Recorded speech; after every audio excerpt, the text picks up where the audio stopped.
ചേതന FM 90.8 ഇനി കേൾക്കാം ഓണാട്ടുകരയുടെ കാർഷിക പൈതൃകത്തിലൂടെയുള്ള ഒരു യാത്ര. മണ്ണറിവ് നല്ലറിവ് തയ്യാറാക്കി അവതരിപ്പിക്കുന്നത് ആകാശവാണി മുൻ പ്രോഗ്രാം എക്സിക്യൂട്ടീവ് ശ്രീ മുരളീധരൻ തഴക്കര. ഇന്നത്തെ അതിഥി ശ്രീമതി സുജാകുമാരി. നമസ്കാരം സുജയെ ശരിക്കും ചേതനയുടെ പ്രിയപ്പെട്ട ശ്രോതാക്കൾക്ക് പരിചയപ്പെടുത്തുന്നത് ഏറെ സന്തോഷത്തോടെയാണ്. കാരണം കഴിഞ്ഞ ഒരു 25-ലേറെ വർഷമായിട്ട് കൃഷി ഒരു ഉപാസനയായി കാണുകയും സകുടുംബം കൃഷി ചെയ്യുകയും നമുക്ക് വേണ്ട ഭക്ഷണത്തിൻ്റെ ഒരു വലിയ ഭാഗം സ്വന്തമായി കൃഷി ചെയ്ത് അത് തന്നെ ഉപയോഗിക്കുന്നു എന്ന് പറയുമ്പോൾ അതൊരു വലിയ നന്മയാണ്. അതൊരു മരുന്നായിട്ടാണ് ശരിക്കും പുതിയ കാലം കാണുന്നത്. മാത്രമല്ല ഏതാണ്ട് 2000 സ്ക്വയർ ഫീറ്റിലധികം വരുന്ന വീടിൻ്റെ മട്ടുപ്പാവ് സമ്പൂർണ്ണമായി കൃഷി ചെയ്യുന്നു. അവിടെ ഇല്ലാത്തതായി ഒന്നുമില്ല, എല്ലാം എൻ്റെ മട്ടുപ്പാവിലുണ്ട് എന്ന അഭിമാനത്തോടെ പറയാൻ കഴിയുന്നു എന്നത് മറ്റൊരു നന്മ. ഫലവൃക്ഷങ്ങളുണ്ട്, എല്ലാവിധമായ പച്ചക്കറികളുമുണ്ട്, അതിനിടയിൽ ഓർക്കിഡുണ്ട്, വീട്ടുവളപ്പിൽ കോഴിയെ വളർത്തും. ഇങ്ങനെ ഒരു സമ്മിശ്ര കൃഷിയുടെ ഒരു വലിയ സാക്ഷ്യം കൂടിയാണ്. എന്താണ് ഒരു വീട്ടമ്മ എന്നുള്ള നിലയിൽ ഒരുപാട് ജീവിത തിരക്കുകളും വീടിൻ്റെതായ ഒരുപാട് കാര്യങ്ങളും ഒക്കെ ചെയ്യാനുണ്ടെങ്കിലും അതിനിടയിൽ സമയം കണ്ടെത്തി കൃഷിയെ ഇങ്ങനെ ഹൃദയപക്ഷം ചേർത്ത് നിർത്തുന്നതിനും അതിനോട് മനസ്സ് ചേർത്ത് വയ്ക്കുന്നതിനുണ്ടായ എന്തെങ്കിലും ഒരു യാദർച്ഛികത അല്ലെങ്കിൽ അത് തീർച്ചയായിട്ടും ഉണ്ടാകും. അത് അച്ഛനും അമ്മയും ആ വഴിയിൽ ചിന്തിച്ചതുകൊണ്ടാണോ അതോ സ്വയമായി തോന്നിയ ഒരു നന്മയാണോ? എന്താണ് കൃഷിയിലേക്കുള്ള ഈ വരവിൻ്റെ അല്ലെങ്കിൽ ഈ ഒരു ആത്മബന്ധത്തിൻ്റെ ഒരു പ്രേരണ എന്താണ്? അച്ഛൻ നല്ലൊരു കർഷകനായിരുന്നു. പിന്നീട് ചെറുപ്പം മുതലേ നമ്മൾക്ക് ചെടികളോടുള്ള ഒരു ഇഷ്ടം, അങ്ങനെ പൂച്ചെടികളൊക്കെ ചെറിയ രീതിയിൽ വെച്ച് തുടങ്ങി. അത് കഴിഞ്ഞപ്പോൾ ഞാൻ ഒന്നിങ്ങനെ കരുതി, എന്താണെന്ന് വെച്ചാൽ നമ്മൾക്ക് വീട്ടിലേക്ക് ആവശ്യമായിട്ടുള്ള പച്ചക്കറികൾ നമ്മളുടെ വീട്ടിൽ ഉൽപ്പാദിപ്പിച്ചാൽ എന്താണെന്ന് വിചാരിച്ച് അങ്ങനെ ടെറസിൽ കൃഷി ചെയ്തു. ചെറിയ തോതിൽ അത് സിമെന്റ് ചാക്കിലൊക്കെ ആയിരുന്നു. അന്നത്തെ കാലത്ത് സിമെന്റ് ചാക്കിലൊക്കെ ആയിരുന്നു, ചാക്കിലും ചട്ടികളിലും ഒക്കെ ആയിരുന്നു. അപ്പം അതിൽ നിന്ന് നമ്മൾ രാസവളങ്ങളൊന്നും ഉപയോഗിക്കാതെ ജൈവ രീതിയിൽ തന്നെ നമ്മൾ ഉൽപ്പാദിപ്പിക്കുമ്പം അതിൽ നിന്ന് കിട്ടുന്ന ഒരു ടേസ്റ്റ് നമ്മളുടെ പുറത്തുനിന്നും വാങ്ങുന്ന ഇതിനോടൊന്നും കിടപിടിക്കാൻ നമ്മൾക്ക് പറ്റത്തില്ല. ആ ഒരു രീതിയിൽ കൃഷി ചെയ്ത് അപ്പോഴും നമ്മളുടെ വീട്ടിലേക്ക് ആവശ്യമായിട്ടുള്ള പച്ചക്കറികളാണെങ്കിലും ചെറിയ രീതിയിൽ ഫലവൃക്ഷങ്ങളാണെങ്കിലും എല്ലാം നട്ട് നമ്മളുടെ വീട്ടിൽ തന്നെ ഉൽപ്പാദിപ്പിക്കണമെന്നുള്ളൊരു ആഗ്രഹം. പിന്നെ ഈ കൃഷി ചെയ്യുമ്പോഴുണ്ടാകുന്ന ഒരു സന്തോഷം, ഒരു ആത്മസംതൃപ്തി ഉണ്ടല്ലോ, അത് കൃഷി ചെയ്യുന്നവർക്ക് മാത്രമേ മനസ്സിലാവൂ. അത് പറഞ്ഞു വേറൊരാളെ അറിയിക്കാൻ കഴിയില്ല. അനുഭവിച്ചു തന്നെ അറിയണം. നമ്മൾ ഒരു തൈ നട്ട് അതൊന്ന് വളർന്നു വരുന്ന ആ ഒരു വളർച്ചയും അതിലൊരു പൂവും ഒരു കായും ഒക്കെ ഉണ്ടായി അത് നമ്മൾ പറിച്ചെടുക്കുമ്പോഴുണ്ടാകുന്ന ഒരു സന്തോഷം, അത് എൻ്റെ ഒരു അനുഭവത്തിൽ എനിക്ക് ഉള്ള എല്ലാത്തിൽ നിന്നും വ്യത്യസ്തമാണ്. ഇതിൽ നിന്ന് കിട്ടുന്ന ഒരു സന്തോഷം, അതൊരു അനുഭൂതിയാണ് അല്ലേ? അപ്പോൾ തീർച്ചയായിട്ടും അപ്പോൾ ഇങ്ങനെ വീട്ടാവശ്യത്തിനുള്ള ഏറ്റവും സ്വാദിഷ്ടമായ ആരോഗ്യദായകമായ കായ്കറികൾ കിട്ടുന്നു. മാത്രമല്ല അതിൻ്റെ വളർച്ച, അത് ആ പച്ചപ്പ് നമ്മൾ വളരെ ഹൃദയകാരിയാണ്. നമുക്കത് ശരിക്കും പറഞ്ഞാൽ സന്തോഷജന്യമായ ഒരു അനുഭൂതിയുമാണ്. അങ്ങനെയാണ് ശരിക്കും കൃഷി കുറച്ചുകൂടെ വിപുലപ്പെടുത്താം എന്ന് തീരുമാനിച്ചത്. ഇപ്പോഴേതാണ്ട് 2000-ഓളം സ്ക്വയർ ഫീറ്റ് വരുന്ന വീടിൻ്റെ മട്ടുപ്പാവ് മുഴുവൻ കൃഷിയുണ്ട്. ഒപ്പം അത്യാവശ്യം പറമ്പിൽ ചെറിയ ചെറിയ കൃഷിയുണ്ട്, കോഴിയെ വളർത്തുന്നു, ഇങ്ങനെ എല്ലാം ചെയ്യുന്നു. അപ്പോൾ ഇപ്പോഴത്തെ ഒരു അവസ്ഥ എന്താണ്? ഇപ്പം ഈ നമ്മൾ തുടങ്ങിയിടത്തു നിന്നും ധാരാളമായിട്ട്, അതായത് വളരെ വിപുലമായ ഒരു രീതിയിലേക്ക് ഇപ്പം മാറിയിട്ടുണ്ട്. അപ്പോൾ ഇപ്പം നമുക്ക് വീട്ടാവശ്യത്തിന് മാത്രമല്ല, നമുക്ക് വേണമെങ്കിൽ അല്പം വിപണനത്തിന് കൂടി ഉള്ള സംവിധാനമായിട്ടുണ്ട്. എങ്ങനെയൊക്കെയാണ് വിപണനം? എനിക്ക് ഒരു ജൈവ കൃഷി എന്നുള്ളൊരു വാട്സപ്പ് കൂട്ടായ്മയുണ്ട്. നമ്മൾക്ക് ആവശ്യം കഴിഞ്ഞിട്ടുള്ള ബാലൻസ് വരുന്ന ഉൽപ്പന്നങ്ങൾ നമ്മൾ അതിലിടുകയാണെങ്കിൽ തന്നെ ആളുകൾ മേടിക്കാനുണ്ട്. നമ്മൾക്കിപ്പം അവർക്ക് കൊടുക്കാൻ പറ്റാത്തൊരവസ്ഥയേ ഉള്ളൂ. എന്താന്ന് വെച്ചാൽ ഇപ്പം എല്ലാവരും ജൈവ കൃഷിയിലോട്ട് തിരിയുന്നുണ്ട്. ജൈവ ഉൽപ്പന്നങ്ങൾ എല്ലാവരും വാങ്ങാൻ തയ്യാറുമാണ്. ഇപ്പോഴത്തെ വില പ്രശ്നമല്ല, നമ്മളുടെ ഈ രോഗാതുരമായ കാലഘട്ടത്തിൽ എല്ലാവരും ജൈവ കൃഷിയിലോട്ട് പോകുന്നുണ്ട്. അന്നേരം നമ്മുടെ തൊട്ട് അയൽവക്കങ്ങളിലും ഫ്രണ്ട്സിനും ഒക്കെ ആയിട്ടാണ് നമ്മൾ പച്ചക്കറികൾ അധികം വരുന്നത് കൊടുക്കുന്നത്. വാട്സാപ്പ് കൂട്ടായ്മയാണ് അതിന് നമ്മളെ സഹായിക്കുന്നത്. എന്ന് വെച്ചാൽ വീട് ഒരു വിപണിയായി മാറുകയാണ് വാട്സാപ്പ് കൂട്ടായ്മയിലൂടെ. അപ്പോൾ കുറച്ച് വഴുതനങ്ങയുണ്ട്, അല്ലെങ്കിൽ കുറച്ച് മറ്റ് പച്ചക്കറികളുണ്ട്, അല്ലെങ്കിൽ ഫലവർഗ്ഗങ്ങളുണ്ട് എന്ന് വെച്ചാൽ നമ്മൾ വാട്സാപ്പിൽ ഈ വിവരം പറഞ്ഞു കഴിഞ്ഞാൽ ഉടനെ ആളുകൾ എത്തുക. മാറുകയാണ്. അല്ല, ആ രീതിയാണ് നമ്മളുടെ വിപണന രീതി. അപ്പോൾ ഒന്നും ബാക്കി വരുന്നില്ല. പിന്നെ ഇപ്പം ഞാൻ ചെറിയൊരു രീതിയിലൊരു സംരംഭം എന്ന നിലയിൽ തുടങ്ങാൻ വേണ്ടിയിട്ടാണെങ്കിലും അങ്ങനെയും ആലോചിക്കുന്നുണ്ട്. ഇപ്പം നമ്മൾക്ക് അഥവാ വിപണിയിൽ നമ്മൾക്ക് നമ്മളുടെ ആ സാധനങ്ങൾ ഇപ്പം കോവയ്ക്കായോ പാവയ്ക്കായോ ഒക്കെ ഇല്ലെങ്കിൽ നമ്മൾക്ക് ഉണക്കി സംസ്കരിച്ചു കൊടുക്കുന്ന രീതിയിലുള്ള അങ്ങനെയൊന്ന് ആലോചിക്കുന്നുണ്ട്. കാരണം ഇത് ഉൽപ്പന്നങ്ങളാക്കി മാറ്റിയിട്ട് അതിനൊരു വിപണി കണ്ടെത്തുക എന്നുള്ള അതും നല്ലതാണ്. കാരണം അതിന് നമ്മുടേതായ ഒരു ഗ്രഹാന്തരീക്ഷത്തിൽ തന്നെ ചെയ്യാവുന്ന നിലയിൽ നമ്മൾ സ്വന്തമായി ചെയ്യുക അല്ലേ, നല്ല കാര്യമാണ്. കാരണം അതിന് കുറച്ചുകൂടി ഒരു സാധ്യതയും മാത്രമല്ല കുറച്ചുകൂടി ഇപ്പം എത്ര കൂടുതലുണ്ടെങ്കിൽ പോലും നമുക്കത് ഉപയുക്തമാക്കുവാനും കഴിയും, സൂക്ഷിച്ച് വയ്ക്കാൻ കഴിയും. പിന്നെ ഇതിനകത്തിൽ ഇപ്പോൾ ജൈവ കൃഷിയാണ് അവലംബിക്കുന്നത്. അതാണ് അതിൻ്റെ ഇപ്പം മാത്രമല്ല മട്ടുപ്പാവിൽ ചെയ്യുമ്പോൾ നമ്മൾ വെള്ളം ഉപയോഗിക്കുന്നതിൽ നമ്മളുടെ പരിചരണത്തിലൊക്കെ വളരെ ശ്രദ്ധ വേണം. കാരണം ആവശ്യത്തിലേറെ വെള്ളം നമുക്ക് ഉപയോഗിക്കാനൊക്കത്തില്ല. തന്നെയല്ല, വെള്ളം ഉപയോഗിക്കുന്നത് നല്ലതുമല്ല, വെള്ളം സൂക്ഷിച്ച് ഉപയോഗിക്കണമല്ലോ. എങ്ങനെയൊക്കെയാണ് ഈ വളപ്രയോഗവും ഒപ്പം നമ്മളുടെ ജലസേചനവും ഒക്കെ എങ്ങനെയാണ് ക്രമീകരിക്കുന്നത്? എല്ലാം സ്വന്തമായി തന്നെ ചെയ്യുകയാണോ? എല്ലാം സ്വന്തമായി തന്നെയാണ്.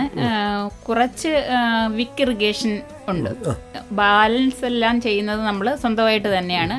ടാപ്പ് ഓസ് വഴിയാണ് ഇരിക്കുന്നത്. എങ്കിലും ടെറസിൽ ഒരുപാട് വെള്ളം വീഴാത്ത രീതിയിൽ ചട്ടി നനയത്തക്ക രീതിയിൽ ആണ് ഉപയോഗിക്കുന്നത്. പിന്നെ യാതൊരുവിധ രാസവളങ്ങളും ഉപയോഗിക്കുന്നില്ല, ജൈവവളങ്ങളാണ് ഉപയോഗിക്കുന്നത്. എങ്ങനെയാണ് പ്രത്യേകമായ എന്തെങ്കിലും ജൈവവള കൂട്ടുകൾ തയ്യാറാക്കുന്നത്? ഞാൻ ചെടികൾ നടുമ്പോൾ നമ്മൾ ആദ്യം തന്നെ നല്ല വിത്തുകൾ തിരഞ്ഞെടുക്കുക, അല്ലെങ്കിൽ തൈകളാണെങ്കിൽ നല്ല തൈകൾ തിരഞ്ഞെടുക്കുക. അത് മണ്ണ് മുമ്പേ നമ്മളുടെ ഒരു ട്രീറ്റ് ചെയ്യുക. അതായത് നമ്മുടെ കുമ്മായോ ഇട്ട് ഒരു 20-25 ദിവസം ആ മണ്ണിനെ ഒന്ന് പുളിപ്പ് രസം മാറ്റി അതിൻ്റെ ഒരു pH ന്യൂട്രലാക്കുന്നു. അതിനുശേഷം നമുക്ക് കൂൺകൃഷി ഉള്ളത് കൊണ്ട് അതിൻ്റെ കൂൺകൃഷിയുടെ വേസ്റ്റ് വരുന്നത് അതിനെ കമ്പോസ്റ്റ് ആക്കി മാറ്റുന്നുണ്ട്. അത് ചാണകം, വേപ്പും പിണ്ണാക്ക്, എല്ലുപൊടി എന്നിവയെല്ലാം കൂടെ ചേർത്ത് മിക്സ് ചെയ്ത് ആണ് ചട്ടി നിറയ്ക്കുന്നത്. പിന്നെ എൻ്റെ വീട്ടിൽ ഒരുപാട് കരിയിലയുണ്ട്, അതൊന്നും പാഴാക്കുന്നില്ല. അതെല്ലാം ഞാൻ കമ്പോസ്റ്റ് യൂണിറ്റ് തന്നെ ഉണ്ട്, കമ്പോസ്റ്റ് യൂണിറ്റ് ആക്കുക ചെയ്യുന്നത്. അന്നേരം മണ്ണിര കമ്പോസ്റ്റും ഉണ്ട്, അല്ലാതെ കരിയില കമ്പോസ്റ്റും ഉണ്ട്. അതിന് പ്രത്യേകമായിട്ടുള്ള കുഴിയൊക്കെ എടുത്തിട്ടുണ്ട്. അന്നേരം അത് എടുത്ത് അതും കൂടെ മിക്സ് ചെയ്യും.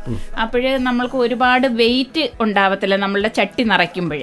പിന്നീട് ഞാൻ ചെയ്യുന്ന ഒരു മെത്തേഡ് എന്ന് വെച്ചാൽ അടിയിൽ ഗ്രോ ബാഗ് ആണെങ്കിലും ചട്ടി ആണെങ്കിലും അതിന്റെ അടിയിൽ നിറച്ചും കരിയില ഇടും. ഒരു പകുതിയോളം കരിയില ഇട്ടിട്ട് അതിനുശേഷമാണ് ഈ പോട്ടിംഗ് മിക്സ് നിറയ്ക്കുന്നത്. അപ്പോൾ അത്രയും ചട്ടിയുടെ ഭാരം, അതായത് മണ്ണ് മുഴുവനാവുമ്പോൾ ഉണ്ടാകുന്ന ഭാരം അത്രയും വരുന്നില്ല. ഒന്ന് മാത്രമല്ല, ഇതൊരു ജൈവ വസ്തു തന്നെയാണല്ലോ. ക്രമേണ അത് മണ്ണിനോട് ചേർന്ന് വളമായി മാറുകയാണല്ലോ. അതൊരു നല്ല സംവിധാനമാണെന്ന് തോന്നുന്നു. കാരണം നമുക്ക് അനുകരിക്കാവുന്ന ഒരു സംവിധാനമാണ്. ഇതെല്ലാം ഇപ്പോൾ ചട്ടിയിലാണോ ഡ്രമ്മിലാണോ എങ്ങനെയാണ് ഇപ്പോഴെല്ലാം നട്ടിരിക്കുന്നത്? ഒരു 60ഓളം ഫലവൃക്ഷങ്ങൾ ഉണ്ട്, ടെറസിലുണ്ട്.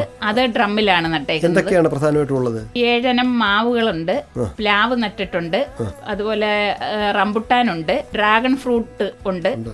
മിക്കവാറും എല്ലാ ഫ്രൂട്ട്സുകളും ഉണ്ട്. ഇതെല്ലാം കായ്ഫലം കിട്ടി തുടങ്ങുന്ന ഒരു അവസ്ഥയിലായി. കായ്ഫലം പ്ലാവില് ഈ പ്രാവശ്യം കളയൊക്കെ വീണിട്ടുണ്ടായിരുന്നു. ഇനി അടുത്ത വർഷം ഫലം തരുവായിരിക്കും. പിന്നെ മാവില് ഉണ്ട്, പിന്നെ അതുപോലെ ഞാവലുണ്ട്, സ്റ്റാർ ഫ്രൂട്ട്സ്, അങ്ങനെ ഒട്ടുമിക്ക പേര ഒരു 6 ഇനം ഉണ്ട്. എല്ലാം വിളകൾ തരുന്നുണ്ട്. അപ്പോൾ നമ്മളിത് ഫലവൃക്ഷങ്ങളിൽ നിന്ന് കിട്ടുന്ന ഫലങ്ങളും നമ്മൾ ആവശ്യം കഴിഞ്ഞിട്ട് നമുക്ക് അത് നമ്മളുടെ ടെറസിൽ ഡ്രമ്മിൽ വെച്ചേക്കുന്നത് കൊണ്ട് നമ്മളുടെ വീട്ടിലേക്ക് ആവശ്യത്തിന് മാത്രമേ ഉള്ളൂ. അതിൽ നമുക്ക് പുറത്ത് കൊടുക്കാനില്ല. ഇല്ല, നമ്മൾ ആവശ്യത്തിന് എടുക്കുകയാണ്. അപ്പോൾ ചുരുക്കത്തിൽ ഇത് ഈ പച്ചക്കറികളാകട്ടെ ഫലവർഗ്ഗങ്ങളാകട്ടെ കിഴങ്ങ് വർഗ്ഗങ്ങൾ, ഇപ്പം ചേനയും ചേമ്പും ഒക്കെ നമുക്ക് ഇതുപോലെ തന്നെ കൃഷി ചെയ്യാമല്ലോ, ഇല്ലേ? ചെയ്തിട്ടുണ്ട്.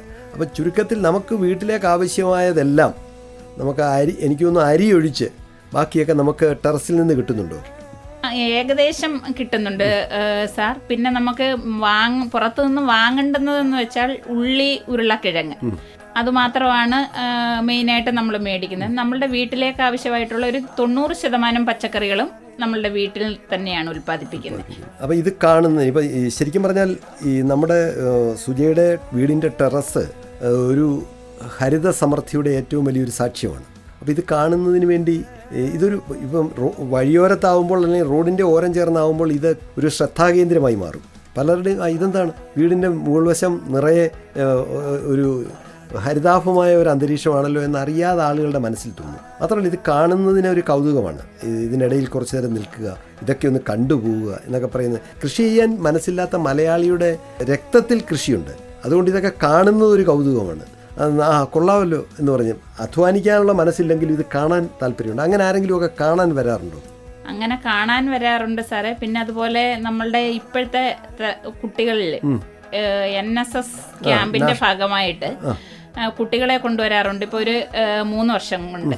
ഇപ്പം എനിക്ക് സങ്കടകരമായിട്ട് പറയാനുള്ളത് ആ കുട്ടികൾക്ക് യാതൊരുവിധ താല്പര്യങ്ങളും കൃഷിയോടില്ല. അവർക്ക് അത് എന്താണെന്ന് പോലും അറിയത്തില്ല. അന്നേരം എനിക്ക് പറയാനുള്ള ഇനിയുമുള്ള തലമുറയിൽ നമ്മൾക്ക് കൃഷിയില്ലാതെ ഒരിക്കലും ജീവിക്കാൻ പറ്റില്ല മനുഷ്യന്. അതുകൊണ്ട് എനിക്ക് പറയാനുള്ള ഇനിയുള്ള ഓരോ സ്കൂളുകളിലാണെങ്കിലും ഇതിൻ്റെ ഇപ്പോൾ ഒരു കൃഷി ഒരു പാഠ്യവിഷയമായിട്ട് എടുത്ത് ഒരു വീട്ടിലാണെങ്കിലും ഒരു 5 ഗ്രോ ബാഗോ ചട്ടിയോ എങ്കിലും അവരെ കൊണ്ട് നിറച്ച് അത് കൃഷി ചെയ്യിപ്പിക്കാനുള്ള ഒരു സംവിധാനം ഉണ്ടാകണം. തീർച്ചയായിട്ടും നല്ല. കാരണം ശരിക്കും പറഞ്ഞാൽ കേരളം ഇന്ന് ആഗ്രഹിക്കുന്ന, കേരളത്തിൻ്റെ നിലനിൽപ്പിന് നിദാനമായ ഒരു അടിസ്ഥാന കാര്യമാണ് ഇപ്പോൾ സുജ സൂചിപ്പിച്ചത്.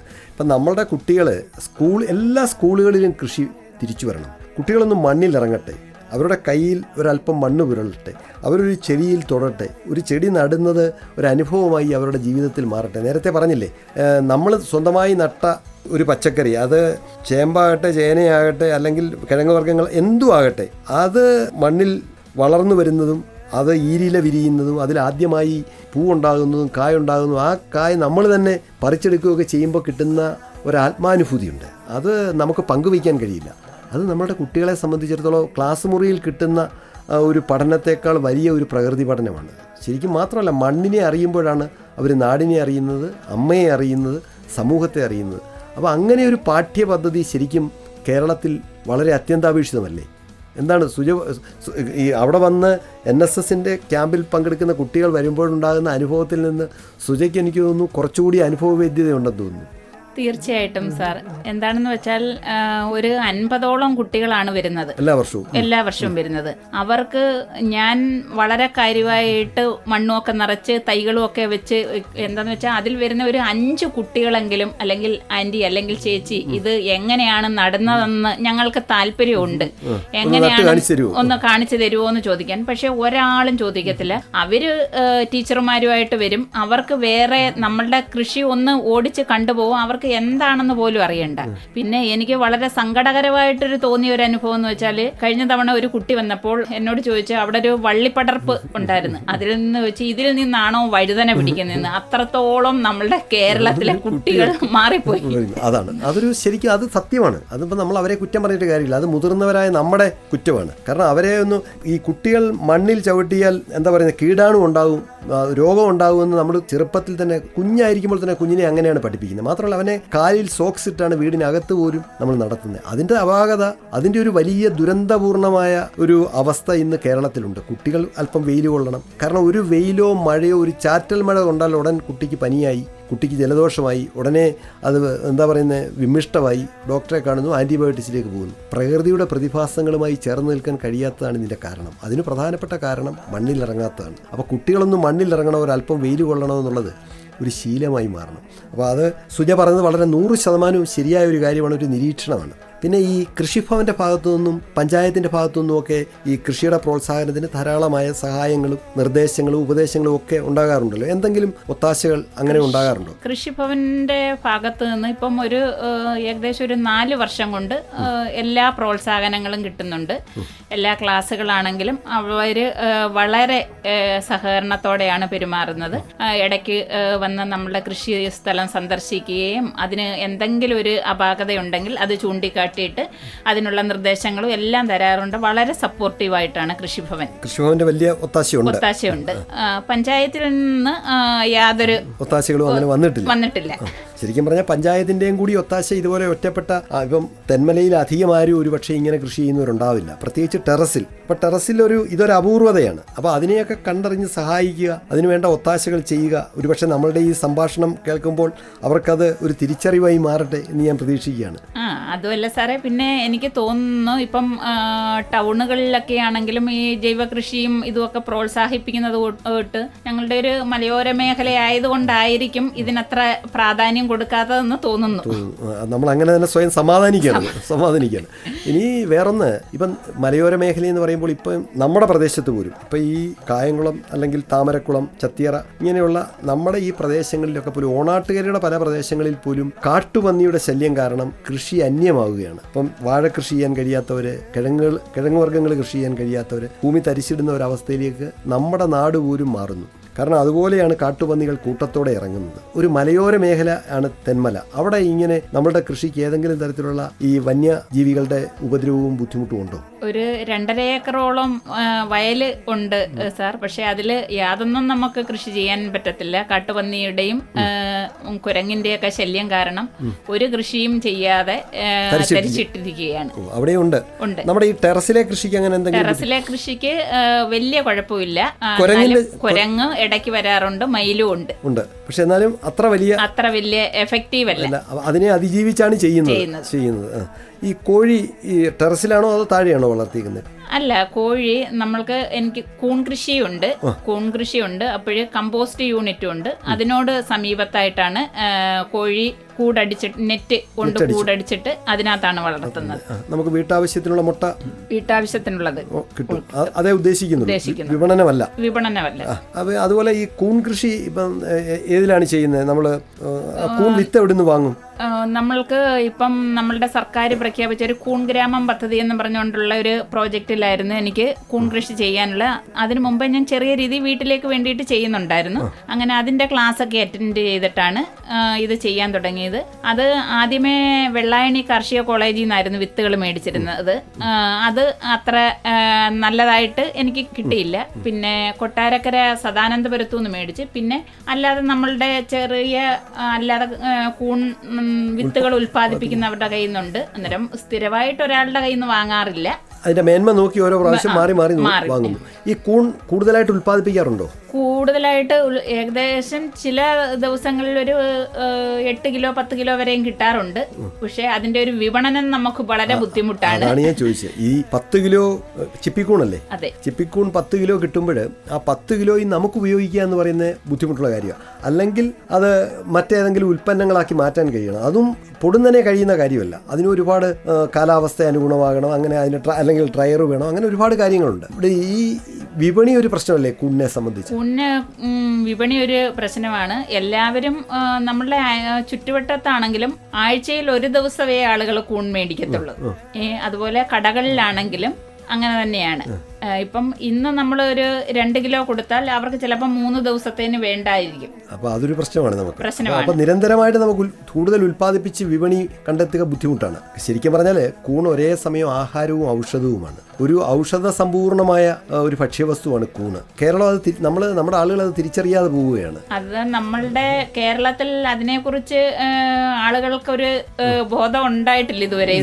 ഇത്രയും മാംസ്യസമ്പുഷ്ടമായ, ഇത്രയും എന്താ പറയുന്നത്, മനുഷ്യനെ ആരോഗ്യദായകമായ ധാരാളം മിനറൽസും മെറ്റൽസും എല്ലാം നമുക്ക് കിട്ടുന്ന പോഷകസമ്പുഷ്ടമായ അതിനോട് കിടപിടിക്കാൻ മറ്റൊരു ഭക്ഷ്യവസ്തുവിനെ നമുക്ക് ചൂണ്ടിക്കാണിക്കാൻ കഴിയില്ല. പക്ഷെ നമ്മളത് തിരിച്ചറിയാതെ പോവുകയാണ്. അപ്പോൾ ഇപ്പോൾ തന്നെ കൂൺ പൊടിയാക്കി കൊടുക്കുന്നുണ്ട്, അങ്ങനെ ഉൽപ്പന്നങ്ങളാക്കി വിൽക്കുന്നുണ്ട്. പക്ഷേ അതിൻ്റെതായ ബുദ്ധിമുട്ടാണ്. ട്രയർ അടക്കമുള്ള സംവിധാനങ്ങളൊക്കെ വേണം, നമ്മുടെ കൂടുതൽ സമയം വേണം. അതായിരിക്കും ബുദ്ധിമുട്ടില്ലേ? അല്ല സാറേ, ഇപ്പം നമ്മൾ ഒരു കാര്യം നമ്മൾ ചെയ്ത് വരുമ്പോഴാണല്ലോ അതിന്റെ ബാക്കിയുള്ള കാര്യങ്ങളെല്ലാം അറിയുന്നത്. അന്നേരം അതിന്റെ ഇപ്പം കൂണിന് വേണ്ടിയിട്ടാണെങ്കിൽ ഒരു സംരംഭം എന്ന രീതിയിൽ സംരംഭം തുടങ്ങാനായിട്ടൊരു ചെറിയ ഡ്രയറൊക്കെ വാങ്ങി നമ്മളുടെ ഫുഡ് ആൻഡ് സേഫ്റ്റിയുടെ ലൈസൻസും ഒക്കെ എടുത്ത് ലീഗൽ മെട്രോളജിയുടെ ഒക്കെ എടുത്ത് ഇങ്ങനെ ഇരിക്കുന്നു. ഇനിയിപ്പം താമസമില്ലാതെ അന്നേരം ബാലൻസ് വരുന്നത് നമ്മൾ ഉണക്കി എന്താണെന്ന് വെച്ചാൽ മൂല്യവർദ്ധിത ഉൽപ്പന്നമാക്കി മാറ്റാനാണ്. തീർച്ചയായിട്ടും. കാരണം നമ്മുടെ വീട് ഒരു വിപണിയായി മാറട്ടെ. റോഡിനോട് ചേർന്നല്ലേ, റോഡിന്റെ ഓരം ചേർന്നല്ലേ. അപ്പോൾ നമുക്ക് വീടിനോട് ചേർന്ന് തന്നെ ശരിക്കും പറഞ്ഞാൽ ഈ ഉൽപ്പന്നങ്ങളുടെ എല്ലാം ഒരു വിപണന സംവിധാനത്തിലുള്ള ഏതെങ്കിലും ഒരു പേരിൽ ഈ ജൈവ ഉൽപ്പന്നങ്ങൾ, ഇന്നിപ്പോൾ മനുഷ്യന് പണമല്ല പ്രശ്നം. കമ്മീഷനും ഏറ്റവും നല്ല ഉൽപ്പന്നങ്ങൾ വിശ്വസ്തയോടുകൂടി എന്ത് പണം കൊടുത്ത് വാങ്ങാനും മലയാളി തയ്യാറാണ്. കാരണം അത് ഒരു ദിവസം കൂടി ജീവിച്ചിരിക്കണമെന്നുള്ള വലിയൊരു ആഗ്രഹത്തിലാണ്. കാരണം ആയുസ്സിന് വേണ്ടിയുള്ള വലിയൊരു പ്രയത്നമാണത്. അപ്പോൾ പണത്തേക്കാൾ കൂടുതൽ അങ്ങനെ ആളുകൾ ആഗ്രഹിക്കുന്നതുകൊണ്ട് ഇനിയുള്ള കാലം ഈ ജൈവ ഉൽപ്പന്നങ്ങൾക്കും ഇതുപോലെയുള്ള ഉൽപ്പന്നങ്ങൾക്കും ഒക്കെ സാധ്യത കൂടത്തേ ഉള്ളൂ. അപ്പോൾ അതുകൊണ്ട് അത് പാഴാകത്തില്ല. അപ്പോൾ അതിനെല്ലാ വിജയങ്ങളും ആശംസിക്കുകയാണ്. വേറൊന്ന്, എന്താണ് ഈ കീടരോഗ പ്രതിരോധ പ്രവർത്തനങ്ങൾക്ക് ഇപ്പം ഇത്രയും കൂടുതൽ കൃഷി ചെയ്യുമ്പോൾ കീടങ്ങളെയും രോഗങ്ങളെയും ചെറുത്ത് നിർത്തുക ഒരു അതിജീവനം എന്ന് പറയുന്ന ഒരു പ്രശ്നം തന്നെയാണ്. അവിടെ നമ്മൾ എന്താണ് അവലംബിക്കുന്നത്? അവിടെ നമ്മൾ സിമ്പിളായിട്ടാണെങ്കിൽ നമ്മളുടെ ചെടികളൊക്കെ വെച്ചിട്ട് ഇടയ്ക്ക് തോറും നമുക്ക് ചോളം വെച്ചു കൊടുക്കാം. ഒന്ന്, പിന്നെ ചോളം ഒരു രോഗപ്രതിരോധത്തിനുള്ള മാർഗങ്ങളാണ്. പിന്നെ അതിന്റെ കൂട്ടത്തിൽ നമുക്ക് ചെണ്ടുമല്ലി വെച്ചു കൊടുക്കാം. പിന്നീട് ഞാൻ ചെയ്യുന്ന രീതി എന്ന് വെച്ചാൽ നമുക്ക് നീലക്കെണി, മഞ്ഞക്കെണി അങ്ങനെയുള്ള കെണികൾ നമ്മൾ പന്തലായിട്ടുള്ള ഇതിന് വെക്കുവാണെങ്കിൽ അങ്ങനെ അത് ചെയ്യാം. അതുപോലെ പിന്നെ നമുക്ക് മുഞ്ഞ അങ്ങനെയുള്ള കാര്യങ്ങളൊക്കെ വരുവാണെങ്കിൽ മോര് ഒരു 5 മില്ലി എടുത്തിട്ട് അതിലൊരു 2 ഗ്രാം പാൽക്കായവും അല്പം മഞ്ഞപ്പൊടിയും ഒക്കെ ഒഴിച്ചിട്ട് 1 ലിറ്റർ വെള്ളത്തിൽ ഡൈലൂട്ട് ചെയ്ത് സ്പ്രേ ചെയ്ത് കൊടുക്കാം. അതുപോലെ ഫിഷ് അമിനോ ആസിഡ് ഉപയോഗിക്കുന്നുണ്ട്. അത് ഒരു 5 ml വളർച്ചയ്ക്ക് നല്ലതാണ്. സ്വന്തമായിട്ട് നമ്മൾ തയ്യാറാക്കുന്നതാണ്. അത് നമുക്ക് ഉപയോഗിക്കാം. അങ്ങനെ പിന്നെ മണ്ണിൽ നിന്ന് വരുന്ന കീടങ്ങൾക്കാണെങ്കിൽ സ്യൂഡോമോണസ് ലായനി ഉപയോഗിക്കുന്നു. അങ്ങനെ ചെയ്യാവുന്ന എല്ലാവിധമായ പ്രായോഗികമായ ഈ ജൈവ മാർഗങ്ങളും നമ്മൾ അവലംബിക്കുന്നുണ്ട്. ഈ ഇപ്പൊ സുജയെ പോലെ തന്നെ സമാനമായ രീതിയിൽ ചെയ്യുന്ന ധാരാളം ആളുകൾ കേരളത്തിൽ പല ഭാഗത്തുമുണ്ട്. അപ്പം അങ്ങനെയുള്ളവരും ഒക്കെ ആയിട്ട് നല്ല ബന്ധം. ഇപ്പം തിരുവനന്തപുരത്ത് നമ്മുടെ അനന്തപുരി കൃഷി കൂട്ടായ്മയുണ്ട്. അപ്പോൾ അത് ശ്രീ ഉള്ളൂർ രവീന്ദ്രനാണ്. അപ്പോൾ അദ്ദേഹവും നിങ്ങളെല്ലാവരും എനിക്കൊന്ന് സമാന മനസ്സോടുകൂടി ഒരുമിച്ച് ഒരുപാട് കാര്യങ്ങൾ പങ്കുവയ്ക്കുന്നുണ്ട്. കൃഷി അനുഭവങ്ങളും അറിവുകളും അങ്ങനെ ഒരു ഒരുമ തന്നെയുണ്ട്. അപ്പം അവരുമൊക്കെ ആയിട്ടൊക്കെ നല്ല സൗഹൃദത്തിലാണോ? നമ്മൾക്ക് അങ്ങനെ ജൈവ രീതിയിൽ കൃഷി ചെയ്യുന്ന ഒരു 8ഓളം വാട്സപ്പ് കൂട്ടായ്മകളുണ്ട് ഇതില്. അത് നമ്മൾക്ക് ഇപ്പം നമ്മൾക്കറിയാത്ത ഒരു കാര്യമാണെങ്കിൽ നമ്മൾ പെട്ടെന്ന് അതൊന്ന് എടുത്ത് ഫോട്ടോ ഇട്ടാൽ അപ്പം തന്നെ നമുക്ക് മറുപടി കിട്ടും അതിൻ്റെ എന്താണ് നമ്മൾ ചെയ്യേണ്ടത് എന്നുള്ളത്. അത് വളരെ ഉപകാരപ്രദമായിട്ടുള്ള ഒരു ക്ലാസ്സാണ്.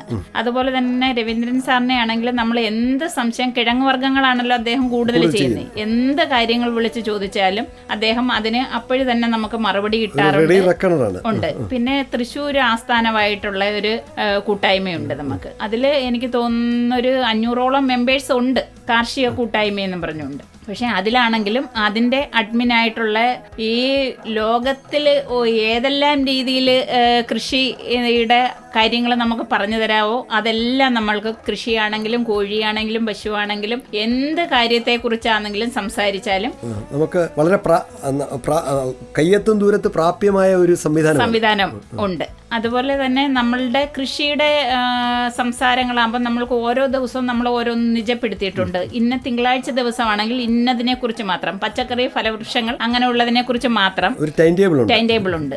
തിങ്കൾ ചൊവ്വ പിന്നെ ബുധൻ ആട് കോഴി അങ്ങനെയുള്ള ഓരോ ഇതും അങ്ങനെ അന്നത്തെ ദിവസം അതിനെക്കുറിച്ച് മാത്രമേ ഉള്ളൂ ചോദ്യങ്ങളൊക്കെ.